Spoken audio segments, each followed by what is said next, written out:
Yo, what's going on, everybody? It is your boy Fitz TV here, aka G-Lorn33. I am back here tonight once again with another episode of the Legit Shoot podcast. Here with your Monday Night Raw review and results for June 29th, 2020. Hope everybody is staying safe and healthy. Got my mic back with me tonight.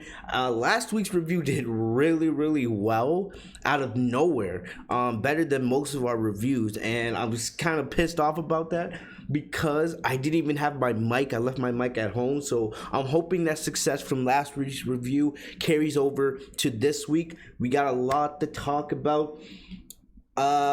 I just finished watching the main event. Sasha pinned Asuka, which we are going to discuss right in a couple seconds with the legit opening. You guys know I'm doing this new thing at the beginning of the podcast where I talk about the biggest thing on my mind coming out of Monday Night Raw, NXT, SmackDown, whatever. So our legit opening tonight will be on Sasha pinning Asuka. A couple of things before we get to the podcast. Monday Night Raw tonight sucked. Outside of the Sasha Banks and Asuka stuff, the show sucked. I'm gonna be honest, I'm just a little bit show-shocked that they actually had Sasha pin Asuka. Sasha picks up another victory. Like I said, Sasha's never been booked this strongly. She hasn't been booked like this since 2016 when she first came up to the main roster. So I'm shocked at what we're seeing. So I don't know how many consecutive wins is that? 7 or 8 straight wins for Sasha, And then we have Sasha versus Io Shirai. I didn't make a video on this, but Sasha versus Io Shirai this Wednesday. So the NXT review is going to be hyped. And they announced that NXT is going to have limited commercials this Wednesday for the Great American Bash Night 1. So I am hyped for that. So NXT review is going to be great this week. And so those are the big things on my mind, but the rest of the show sucked. Like, you had Big Show for 4 freaking segments tonight. The show sucked. I'm just, shocked at what we saw with Sasha, which we'll discuss in a sec. But other things, quickly. Sasha and Bayley are on Raw Talk tonight. Last time I did a video on Raw Talk was when Charlotte called Sasha Banks entitled. So I kind of want to see if Sasha has any response to that. I don't watch Raw Talk. I used to watch Talking Smack back in the day, but I don't watch Raw Talk. But definitely I'm going to watch it after recording the podcast here tonight. If Sasha says something, controversial, I'll do a video on that tomorrow, which will be Tuesday, depending when you guys are watching this. For those guys asking me why I didn't do a SmackDown review this week like I usually did, what was there really to talk about coming out of SmackDown? You had a terrible Fatal 4-Way, which, I didn't mind Nikki Cross winning, but let's be honest, we know Nikki Cross ain't beating Bayley. The only person taking that title off of Bayley is Sasha Banks at SummerSlam, hopefully, which we'll discuss a little bit of that tonight. And you had Baron Corbin versus Jeff Hardy, and the rest was The Undertaker. And you guys know I love The Undertaker, but it was a replay of the Boneyard match. Like, let's be serious. What was there really to talk about? I didn't really want to waste you guys' time, give you guys a 1-hour podcast talking about nothing. So that's the reason why I didn't do a SmackDown review for those of you guys that are asking. But, I'm going to, those are the big things coming out. And another announcement. I will be doing an Extreme Rules live stream. You guys know I only do live reactions for the big shows like the Royal Rumble, WrestleMania, Survivor Series, SummerSlam, sometimes Money in the Bank, But with Extreme Rules and the hype that I have just for Sasha Banks and Asuka alone, it warrants a live stream. So we will be doing a live reaction to Extreme Rules, even though it's still 3 weeks away. But I just want to make that announcement right now. I will be, reinforcing this in the next couple weeks on the podcast, on the Raw, NXT, SmackDown reviews. So I just want to make that announcement really quick. Thank you to everyone watching on YouTube. If you guys are in the live chat, thank you guys for joining me here tonight. If you guys are watching on demand, thank you guys for joining me. If you guys are listening on Spotify, Google, Apple, you guys know the drill. Thank you guys for your support. You guys mean everything to me. Thank you guys to everybody who live tweeted with me as always. I always live tweet during the show unless something else is going on. So if you guys want to live tweet with me, talk to me about anime or wrestling, sports, anything like that, my social media are in the description down below of the video. So without any more let's get into Monday Night Raw tonight. Like I said, this show sucked, but outside of Sasha Banks, the show sucked. Let's be serious here. Oh, also, leave a like on the video. I'm going to keep reminding you guys. It helps me out. It pushes the video into the recommended section. We got a lot of likes on last week's review, so I don't know if that's the reason why the review did so well. But, yeah. Make sure to slap that like button. I'm going to remind you guys throughout the review to do that. It really helps me out. But anyway, let's get into tonight's Raw. So the show started off out of nowhere. Out of nowhere, we had Sasha attacking Asuka. Sasha and Bayley attacking Asuka before the contract signing even started. Drew McIntyre and Dolph Ziggler weren't even out there yet. Remember, this was advertised as a double contract signing, and we all know how WWE contract signings end. They never end peacefully, but the brawl started before the contract even got signed, and this was crazy. The one thing I was looking forward to, and a lot of the Sasha crew will know this, one thing that we haven't seen since Sasha's days in NXT, we've only had, I believe maybe one Sasha contract signing on the main roster. I think it was against Charlotte. It was Charlotte and Mick Foley back in 2016 before Hell in a Cell, and we don't talk about that because I was there in Boston when Sasha lost to Charlotte. Now, top two Sasha's biggest losses of all time. That should have never happened. Don't get me started on that. I cried in the TD Garden that night. But getting into what one thing that was so great about Sasha's contract signings in NXT, she lived that boss character. When you looked at Sasha, you actually saw a legit boss. She had, everything around her. She had the chain, she had the beauty, she had the outfits, and she still has that today. But I think most of us can agree, NXT Sasha was probably Sasha's best. What Sasha's doing right now is amazing, but I think NXT Sasha was prime Sasha when we all fell in love with her. And one thing that she would always do for the contract signings is she would bring out this stamp. It would be a stamp with her signature pre-loaded into it. So then whenever, there was a contract signing, she wouldn't need to sign a contract with a pen. She would just have to bring out her stamp, boom, and the contract was already signed in her name. She would actually use it at some of her meet and greets. It would save time for signing autographs and things like that, which is actually really smart, And we hadn't seen her use it in such a long time. And everyone was talking about, they're doing a Sasha Asuka contract signing. Imagine what they should do. Let Sasha bring back the stamp. And Mikaze, Sasha's husband, earlier today tweeted a photo of the stamp. And we all knew, yes, Sasha is bringing the stamp back. And I got so excited. So then the show starts, and we see Sasha. She's in the ring, and her and Bayley are fighting Asuka. They brought out officials to break it up. Then they were able to bring out Drew McIntyre and Dolph Ziggler. And they actually sat down. So, like I said, no one gives a damn about Dolph Ziggler. Nobody. The only way you could get me to care, and I tweeted this during the show tonight, the only way that you could get me to care about Dolph Ziggler is by teaming him with Sasha Banks, which we did. That's what we saw tonight. All right. They brought out Dolph. Dolph goes on this tirade about, Drew would not be WWE champion if it wasn't for him, if it wasn't for, and somebody just sent me a weird text. What the hell was this? What the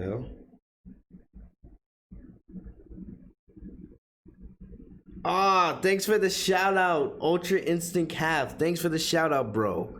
All right, thanks for the shout out. He shouted me out on his Instagram story. I was like, who the hell was texting me during this time? Watching my homie podcast. Thank you. I appreciate it, bro. All right.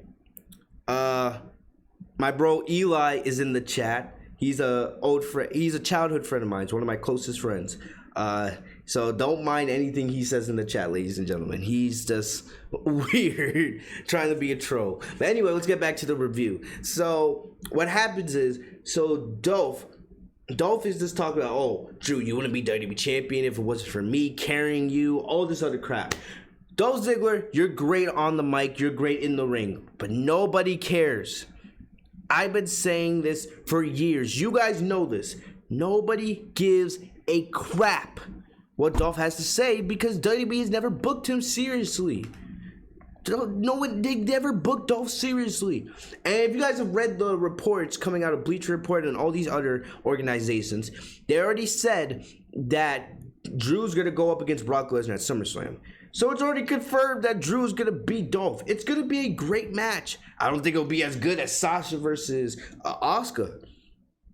But it's going to be a great match. It's going to be another name for Dolph to put, on his reign. I'm more terrified about SummerSlam because it looks like we could be getting Lesnar versus McIntyre, which I'm not against, but I'm scared that WWE is going to be doing the rinse and repeat formula that we've been seeing them do for Lesnar now for 6 years. Oh, we have Lesnar win the title at SummerSlam, right? He carries it into the fall. He wrestles maybe once or twice at one pay-per-view or at Survivor Series. We don't see him the rest of the fall. He returns in the Royal Rumble, has a Royal Rumble match, then we won't see him until WrestleMania. That needs to end. That needs to die. All right? You guys don't know how much. You guys know I've become a big Drew McIntyre fan. Nobody wants to see, Brock Lesnar do what he does. Lesnar's a star. He's one of the greats, all-time greats. He's an all-time great WWE champion. But nobody wants to see Lesnar take a title and be off TV for 70% of his reign. Like in the history books, yes, we'll always remember Brock Lesnar as a beast, but there'll always be guys like me to remind people most of the time Lesnar was champion, he wasn't even on TV. He was at home. We don't want to see a part-time champion anymore. I love Lesnar, but I've been saying McIntyre should hold that championship all year.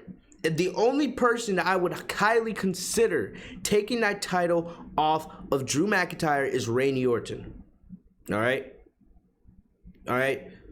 Randy Orton, because Randy Orton, he's the best heel on the main roster right now, and if you want, you can use the WWE champion to further the storyline between Randy Orton and Edge. Remember, they're not touring right now. They're not going wrestling 3, 4, 5 times a week. They're wrestling once to twice a week during their taping schedule. It would be pretty damn easy for them to give Randy Orton the championship, and if they want, use that for the Randy Orton Edge story. Edge getting payback on Orton for what he did to him and Christian, plus becoming WWE champion again for the first time in 10 years. I think most of us would take that, and then maybe if you want, you can give us McIntyre versus Edge or something like that, But the only person that I would consider taking that title off of Drew McIntyre is Randy Orton. Nobody else, in my opinion. Nobody else. Like I said, guys, if you guys see EY saying stuff in the comment section, he's just trolling. All right, so don't worry about him. We got Windblower. That's my boy Marcus. So, like I said, if you guys see some of my friends in the chat, they're gonna do some trolling. Anyway, back to the contract signing. So basically, Dolph is talking, and I'm just like, no one gives a crap. Nobody gives a crap, right? So what happens here is, Asuka, speaking up for all of us, takes the mic, starts talking in Japanese. Then Sasha's like, all right, it's my turn to speak. Sasha's like, I'm not the same person you beat 2 years ago. Remember, when Sasha and Asuka faced back in, 2018, the night after the first Women's Royal Rumble, Asuka and Sasha had a match of the year candidate. But Sasha's saying, hey, a lot's changed in the last 2.5 years, which is true. I still think Sasha and Asuka are the two best female wrestlers on the planet today. All right, it's fact. It's like you could debate me on it, but I believe that's fact. But these two are that much better. Remember that match that they had back in 2016 or 2018. That match had no preparation. They told Sasha and Asuka that match was going to happen 2 hours before the show started. Imagine them having a match with preparation. And did you guys see the main event tonight? The chemistry that these two have? You guys always talk about Charlotte and Asuka's chemistry. Imagine the chemistry between Sasha and Asuka, the two best female wrestlers in the world. Right? But Sasha's saying, I'm not the same person you faced all those years ago. I'm not. I'm the blueprint, I'm the standard. Sasha gives, her normal spiel. And then she says, I kind of like this. It kind of makes more sense as to why Sasha's getting the title match. Sasha says, we're the tag team champions. We do what we want. And when I become 2 belts Banks, we're going to take over both locker rooms. So it's like Sasha and Bayley, they're doing this because they want to take over the entire company, not just SmackDown, which I have no doubts about that. Sasha and Bayley have been arguably the two best performers of the women's division since this whole pandemic started. Look at what they're doing right now. No one's complaining that Sasha and Bayley are on all 3 shows. But yet when Charlotte does it, you got me bitching and moaning on here for 30 minutes. And everyone agrees with me. Like, come on. Do I need to leave that video in the annotation box? But then Sasha afterwards, she takes the stamps her name. And I got hyped just seeing that. It was like such a big Easter egg for something you guys see.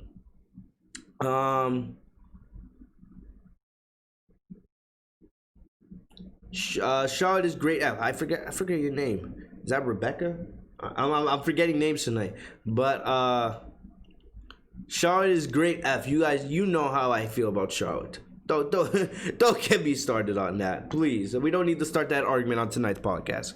All right. But anyway, back to what we were discussing. So basically, after Sasha gives the stamp, it turns into a brawl, and then it was announced that later on in the show we'll have a mixed tag team match between Sasha and Dolph and Drew and Asuka, champions versus challenger.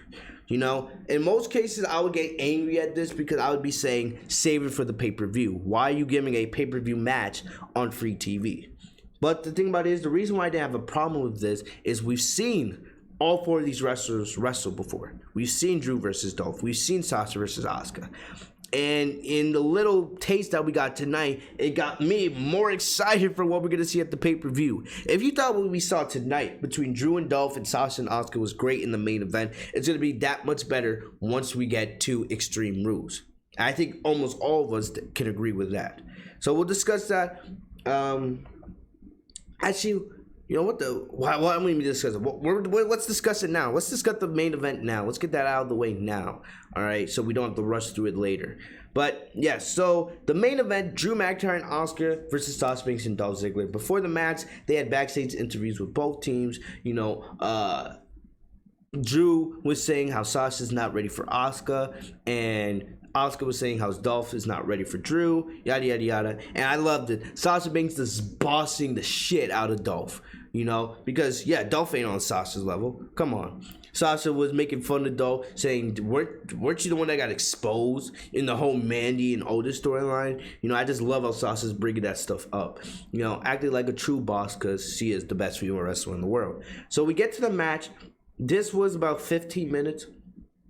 It was a fun main event. You know, they didn't give too much away for what's gonna happen at the pay-per-view, but just the little teasers, especially what happened between Sasha and Asuka near the end of this match, man. Absolutely incredible. Bayley joined the Raw team on commentary. And Charlotte is great. Sasha doesn't, you know, Stimpy and Sleeping Angels, I'm going to let you guys deal with Charlotte is great. I'm not going to waste my time with that today. It feels like we have to deal with that nonsense every single podcast. No, we're not dealing with that today. You guys deal with Charlotte is great in the chat. All right, don't get me started with that. But the match, this was really, really fun. So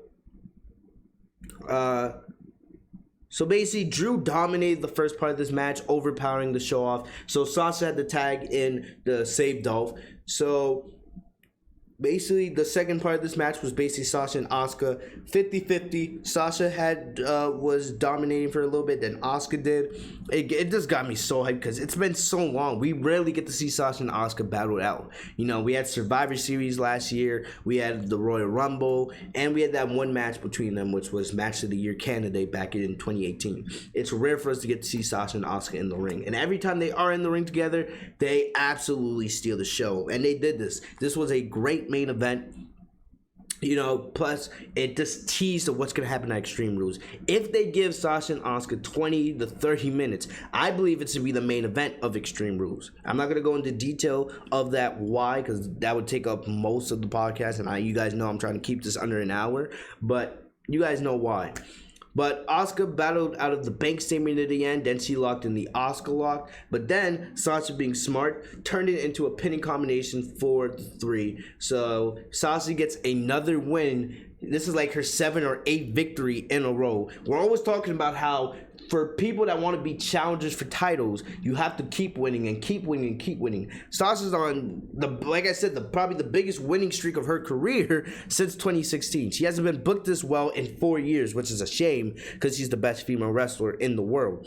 And then Sasha, Dolph, and Asuka, or no, Sasha, Dolph, and Bayley celebrate to end the show. So that's how the show ended here. But basically, loved it.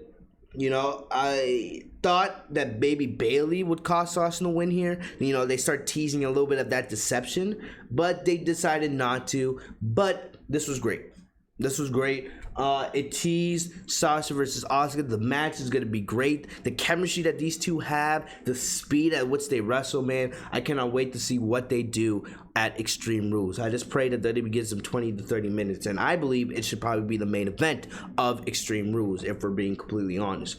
I know Sasha and Bayley are on Raw Talk. I wish I could be watching right now, but definitely afterwards, I'm going to go listen to that. And like I said, if, you know, anything big comes out of that, I'll make another video for tomorrow. Anyway, back to... and you guys see Charlotte is great F. She's trolling in the chat again. She said Sasha should have lost tonight. She's overpushed. Yeah, Charlotte's her favorite wrestler. Charlotte, the most overpushed female wrestler of all time. Yep. Like I said, I'll let you guys deal with her in the chat. I'm not dealing with that nonsense today. All right, not today, my friend. Anyway, so we talked about that. Also, Sasha versus Io Shirai on Wednesday, the NXT review podcast. That's gonna be great. Like I said, limited commercials for that show, so hopefully that's gonna be very, very exciting. Anyway. Moving on. Okay, so then now that we, you know, I got the Sasha crap out of the way, this is when you guys know I start getting pissed off.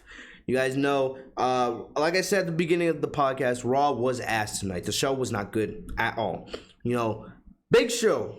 Yes, Big Show. He was not on the show not only once, not twice, not 3 times, 4 segments with the Big Show tonight. Yeah. Paul Heyman is like the rest of us, sitting at home shaking his head. You have Big Show, a 20-year veteran who should be retired, yet he has 4 segments on the show. And yet, here I am wondering, where is Shayna Baszler? Where is Bianca Belair? Where are the young talent? And yeah, I forgot, Vince and Bruce, they don't want young talent on the show anymore. They don't want young talent on the show. They don't care about that. Vince said it himself. He does not care about pushing young talent. Nice. Nice. Nice. Like I said, we got a lot of trolls in the chat tonight. Like I said, I got some of my friends in the chat. They're trolling, so you guys can deal with them. I'm not going to waste time dealing with their nonsense tonight. They're just trying to be funny. Anyway. Big Show came out, called out Randy Orton. You know, backstage he also interrupted a interview segment between Zelina Vega, Andrade, and Angel Garza. And we were supposed to have the Andrade and Garza versus the Viking Raiders, but Big Show, you said, I have business to take care of with Randy Orton. Randy Orton was not on the show at all tonight, which, you know, I didn't mind. You don't need Randy Orton there every single week. But Big Show came out and he called out Randy Orton, and Angel Garza, Zelina, and Andrade came out.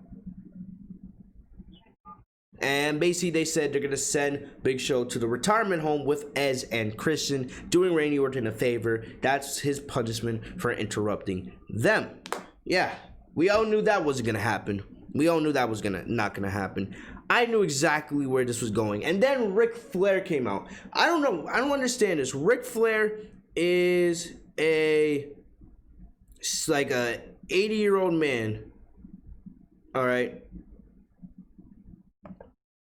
Ric Flair's like an 80-year-old man. But yet, with the coronavirus pandemic crisis, especially when you had How many employees, dozens of employees, test positive for the virus last week in your own company? You have Ric Flair there on television when he's probably one of the most at-risk talent for the show.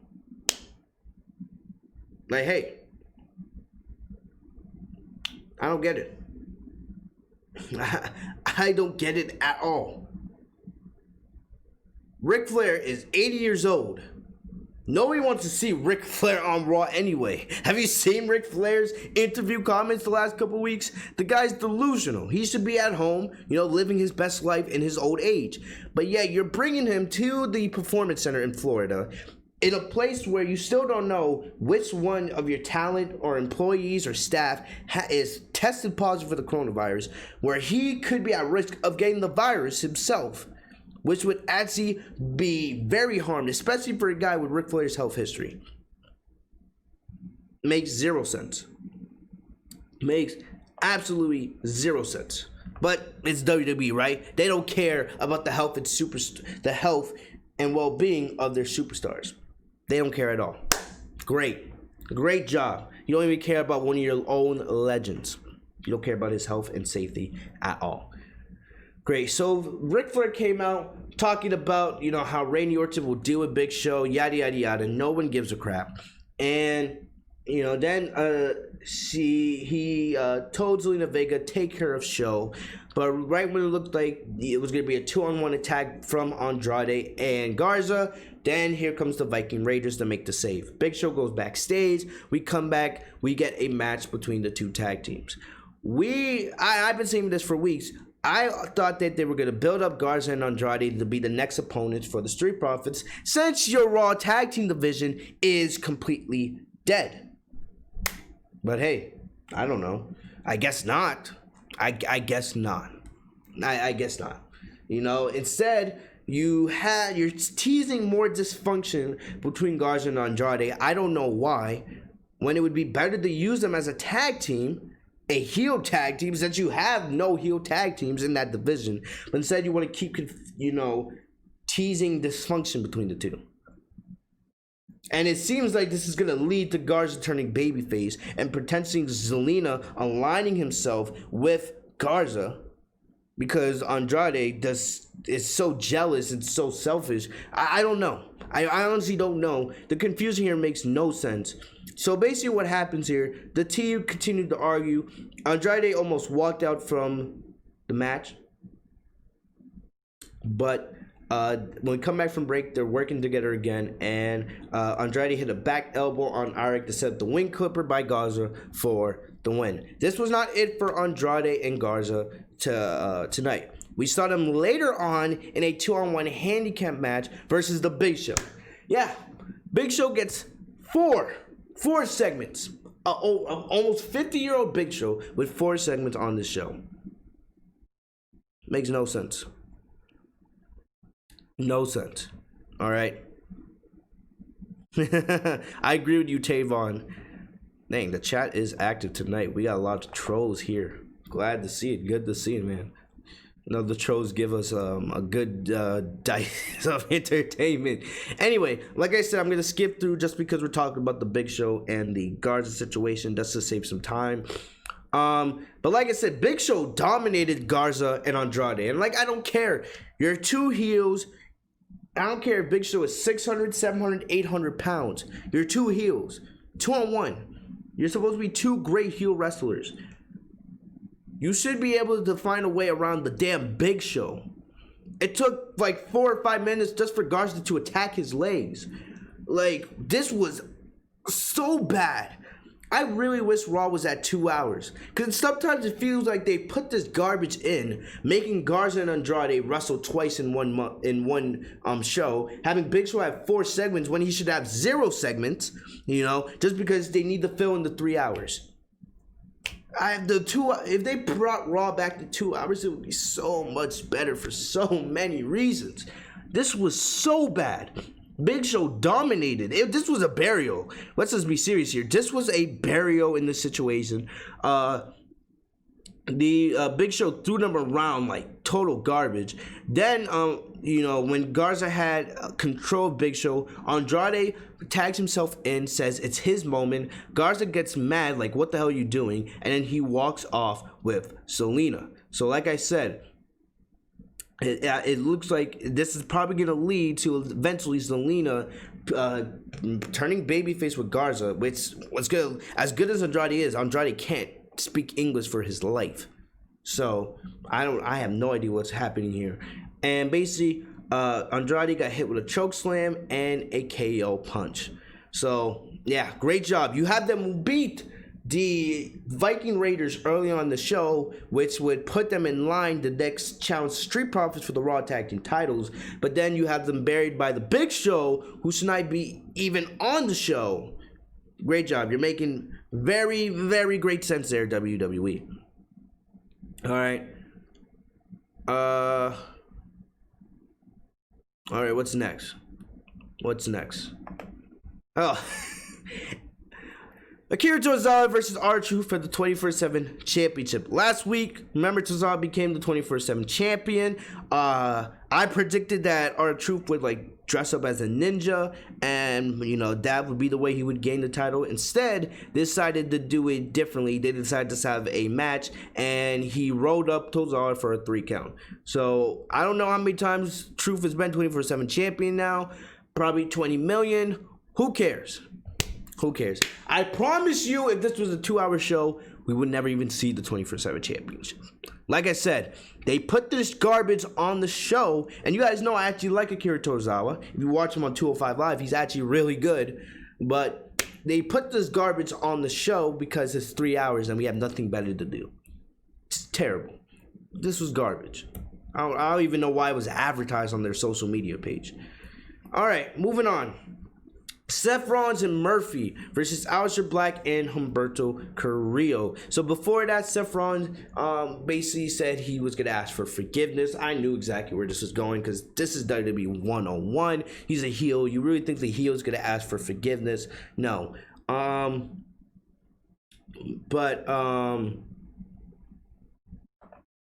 Basically, so Rollins comes out and he requested forgiveness from Rey Mysterio for the horrible things he would do to the Master of the 619. He said that Rey basically every single turn kept getting in Seth's way, and now he was forcing Dominic to suffer the same fate. So he said that he was going to have to sacrifice Rey Mysterio and end him for good, and also if Dominic kept getting into the way, he would have to end Dominic's career before it could even get started. So then Rey Mysterio and Dominic interrupted. They were at their home once again via live stream, and Rey said he asked Dominic for forgiveness for what he would do to the Monday Night Messiah. So Dominic accepted the apology and promised Rollins would pay. I don't know if this is leading to a tag or some kind of match at Extreme Rules. I guess that would make the most sense, but I'm going to be honest with you guys, I'm starting to fall away from this story.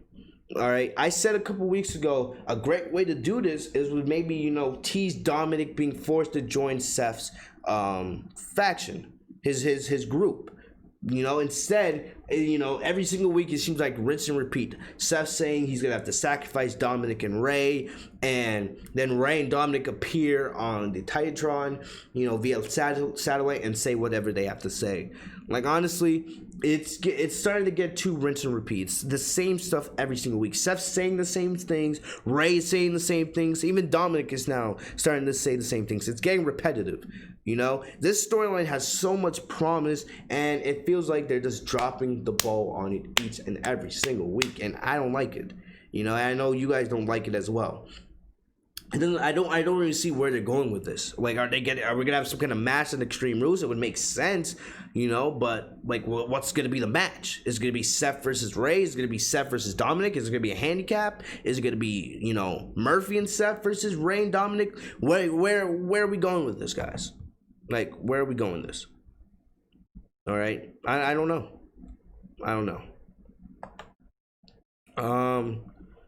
But yeah, I don't know.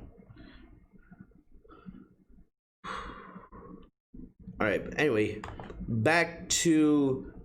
So then Aleister Black and Humberto come out. They came out to run Rollins and Murphy Seth asks why Aleister and Humberto were fighting for Mysterio. Rollins called the match of the 619 a coward, and Black called Rollins evil.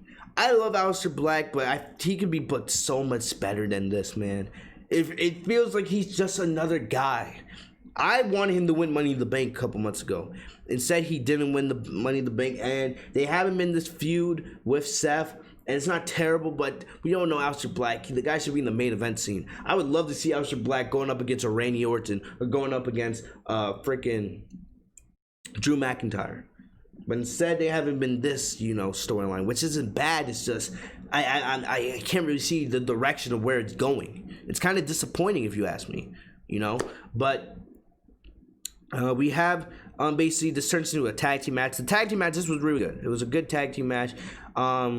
Basically, it was high flying. The action never really stopped, but the heels get the win in the end. And I'm trying to remember how it was. Oh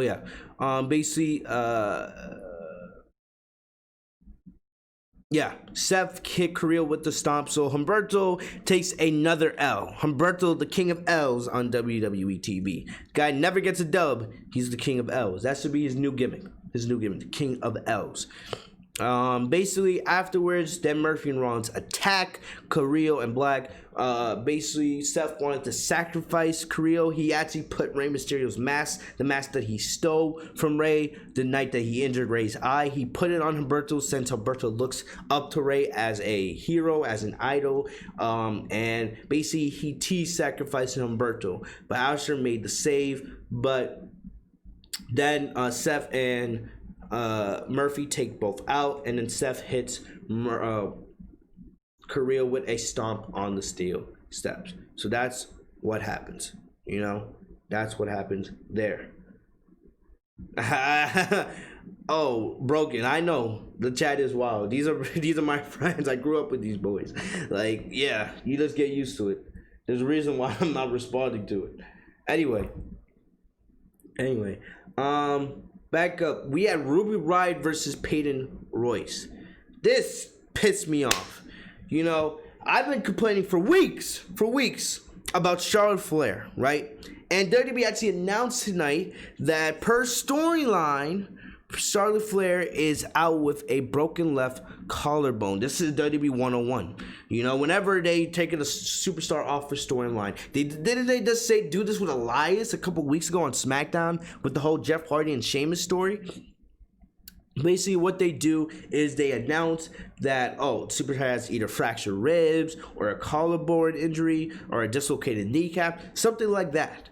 An injury serious enough that they're going to be out for some time, or that they'll be out for a couple weeks, but not like super serious.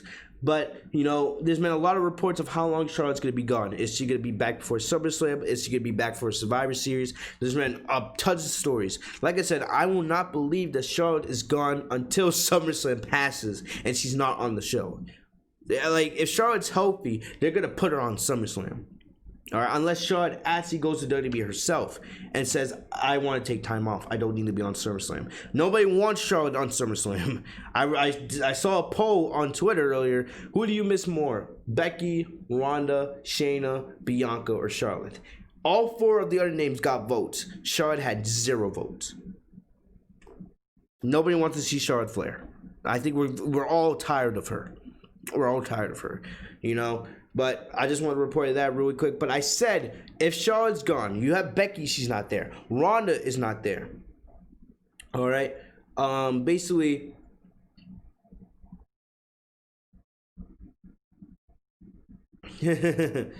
but basically the chat is hilarious tonight, man. Oh my gosh. But basically they should be using this time to build more stars for when those superstars come back. I feel like I have to say this every single podcast.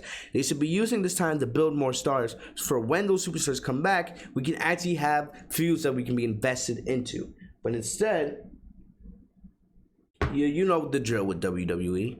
You know the drill with WWE. Instead, no, they're not going to go down that direction. You know, they teased Ruby Riott actually being pushed tonight. They had Ruby Riott on the phone. She was talking to Liv Morgan. And like I said, I have no problem if you make Ruby Riott and Liv Morgan a tag team again. It's just pointless, and it insults our intelligence as fans because we've already seen Ruby Riott and Liv Morgan just break up a couple months ago as a team. Like, it's because what? You have nothing better for them, and now you're forced to actually book them on the show because your top superstars are out with injury or, you know, personal reasons.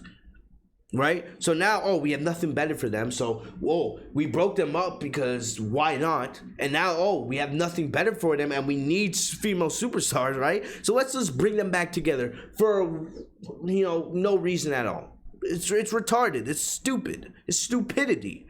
And it doesn't make any sense whatsoever. It makes zero sense, you know? But it seems like they're teaming, you know, or at least they're teasing Ruby Riott and Liv Morgan getting back together, which I wouldn't mind. You need more teams in the tag team division. Hey, if you built them up correctly, I would have no problem with Ruby Riott and Liv Morgan becoming tag team champions. You know, we're all hoping that at SummerSlam we get Sasha and Bayley. So, hey, if you want to give, you know, Ruby and Liv the tag team titles, I don't have a problem with that. I don't. Build them up correctly. Sasha and Bayley have been the best thing for the women's tag team championships. They've elevated and reignited that division, which is sad because it proves how lazy WWE Creative is, but it's facts. But then they had Ruby Riott. She got approached by the Iconics, and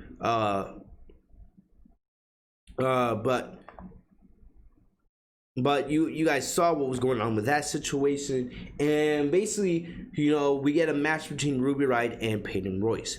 Before the match, they had Ruby Riott. She also got you know, confronted by Lana, who no one gives a crap about. You know, but Lana's talking about Natalya and how great she is. No one gives a crap about Natalya. She's better as a heel. You know, Natalya is a way better heel than babyface, but no one gives a crap about Natalya. At the end of the day, don't make me laugh. Don't make me laugh. All right, but that's what we got in this situation, and I had no idea where they're going with this. I thought, okay, are you gonna actually start building up Ruby Riott? This has been what I wanted. You know, this is what I want. Build up some other stars. Build up Ruby Riott. Build up Liv Morgan. Build up Bianca Belair. Build up Shayna Baszler. All right? And, you know, another thing, it seems like they just turned Ruby Riott into a babyface out of nowhere. Because, like, don't insult our intelligence. Ruby Riott's been a heel for the last 2-3 years. You know, but it seems like just randomly they turned into a babyface all of a sudden. So I guess they're pairing her back with Liv Morgan, who is also a babyface. But, you know, at least make some kind of sense out of it. Don't just do it randomly and expect it like, hey, Ruby's a babyface now. You know, just take it. Come on, make some sense with it, please. Make some actual sense with that whole situation. Oh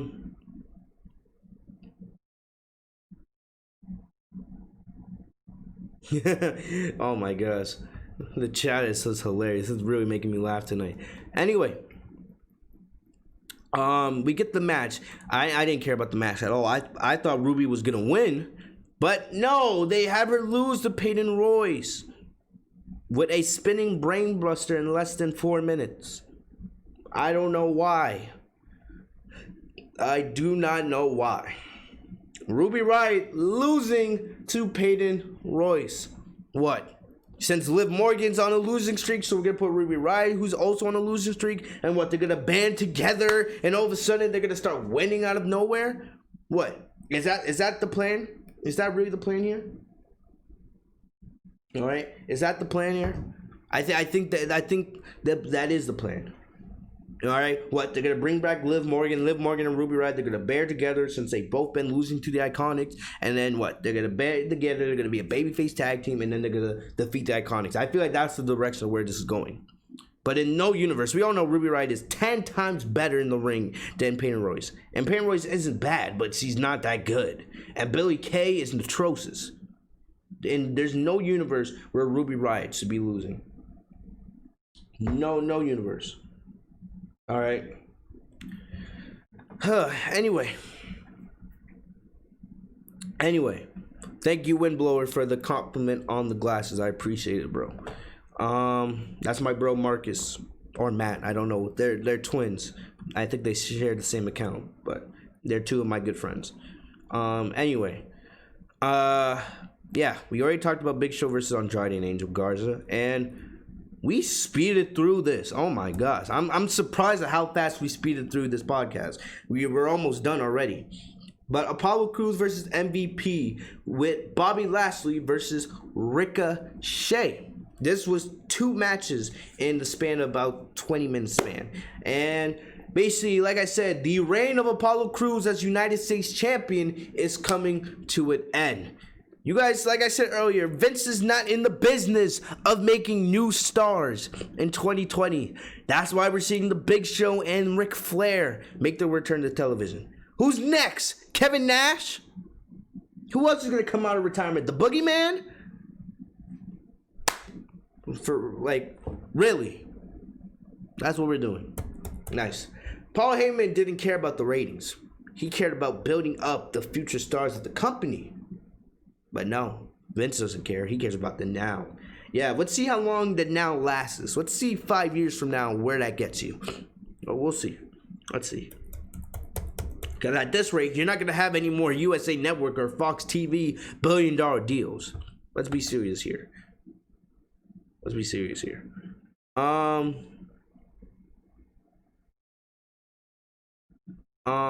Anyway. So what happens here is... So backstage, Lashley asks MVP why he was still trying to recruit Apollo Crews. His manager said he was done playing nice with the United States Champion. He just needed him to learn an important lesson.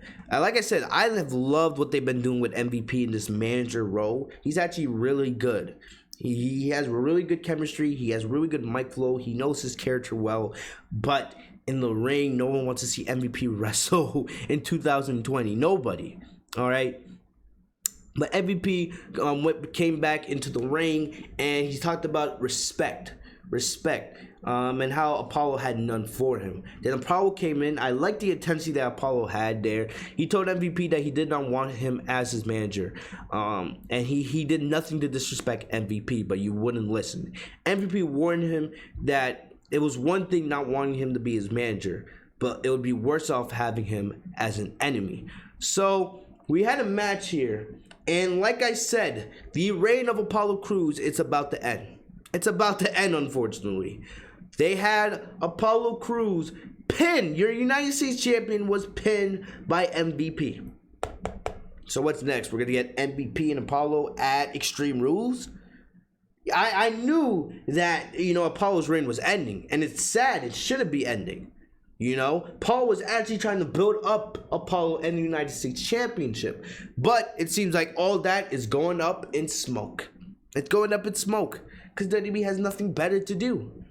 WWE has nothing better to do with their talent. But basically what happened here? MVP pins Apollo. So great, your champion is losing clean via a roll-up. Great. It made sense what happened with Sasha and Asuka in the main event, which we already talked about, but it made absolutely zero sense here with MVP and Apollo. It would make much more sense to put the towel on Bobby Lashley than MVP, but what do I know? You're going to put on MVP, who's over 40 years old. Yeah, makes a lot of sense. If this was 10 years ago, maybe. 2020 MVP? Absolutely no way. But anyway, afterwards, we see Apollo attack MVP out of frustration. Lashley locked him into the full Nelson. But Ricochet and Cedric Alexander come out of catering. They got out of catering tonight. All right, their one rare occasion being put out of catering. And they made the save for their buddy, Apollo Crews. This set up a match between the Almighty and the one and the only Ricochet. And the match was good. This was actually a good match, but we all knew Ricochet wasn't going to win. You really thought they were going to have Ricochet win? They had him lose to Brock Lesnar in how many seconds at Super Showdown earlier this year? I rest my case. Anyway, Ricochet, he fought. Lashley was very dominant in this match, but Ricochet did fight back. A springboard moonsault on Lashley almost got him the win, but Lashley kicked out. He caught a sidekick from Ricochet, turned into a high choke slam into the full Nelson. And lastly, the one positive out of all this, we got to see our African American superstars get some time in the ring together. All right, so that was good to see. I guess. I mean, I guess. All right, I guess. But we all know Apollo is losing the United States champion, and like I said earlier, Paul Heyman is sitting at his home, shaking his head. But this is the way Vince loves his show, because Bruce Pritchard is his cocksucker. You guys know I say it every single week. Bruce will write the show in the way that Vince sees it. He doesn't care about bidding new stars. He just cares about oppressing his boss, sucking his cock. Now we all know. We all know that's how it is. But anyway, we already talked about the main event. But other than that, guys, that's about it. That's about it. I'm surprised. Because, you know, WWE with these 3-hour shows, they scrambled like 20 different things. They throw them at you. Like how your school lunch puts a bunch of crap on their freaking lunch tray for you to eat. They just threw 20 things at you tonight. So many different things. And it makes zero sense. About 85% of it is garbage. The 15% of it that's good is because, you know, you have Sasha Banks, you have Asuka, you have Drew McIntyre, you know, and things of that. Everything else on the show is garbage. Garbage. It's sad that Paul Heyman got fired for this crap. And this is what we get each and every single week. It's sad. It really is. But either way, guys, the only really good thing on the show was the Sasha and Asuka interaction. Gets us more hype for Extreme Rules. We still have 3 weeks left to go, so we still have 2 weeks of build for Sasha and Asuka, which I am excited about. You know, but definitely the match at Extreme Rules has matched the original all over it. Like I said, this is the Summer of Banks. We have Wednesday, Sasha versus Io Shirai at the NXT Great American Bash. We will have that review right after the show around 10 o'clock. So definitely for that. We have SmackDown, of course, at the end of the week. And basically, the cycle repeats itself. So basically, thank you guys always for the love and support. If you're listening on Spotify or Google Podcasts, Apple Podcasts, thank you guys for all the love and support. Follow me on social media. The links are in the description down below. Enable notifications by clicking the bell right next to my name, Fitz TV, so you guys are notified every time I post a new video. Now that the review is about over, I want to thank my boys Bevel, Bernard Kelly Joseph Jr., that's my boy Bevel, Eli Joseph, that's my boy Eli, Windblower, that's my boy Marcus and Matthew. Those four are four of my closest friends. We grew up together. Basically, I didn't know they were gonna come here in the chat and be epic trolls tonight, but definitely, you know, I love those. Those are my homies. Definitely, they made the chat very entertaining and interesting tonight. So thank you guys for joining it. Thanks to Bella for the $2 shout out or the $2 sponsorship, bro. I really appreciate that. $2 will go greatly towards the camera that we're saving up for. But other than that, guys, thank you guys for everything. I'll see you guys here on Wednesday for NXT. For the anime fans, we have some Dragon Ball videos coming out for the end of the week. Like I said, we're making it very diverse here on the channel. Thank you guys for everything. Stay safe and healthy. Wash your hands, wear your mask, stay blessed, all right? God bless, guys. I'll see you guys later. Have a great day, guys. Peace.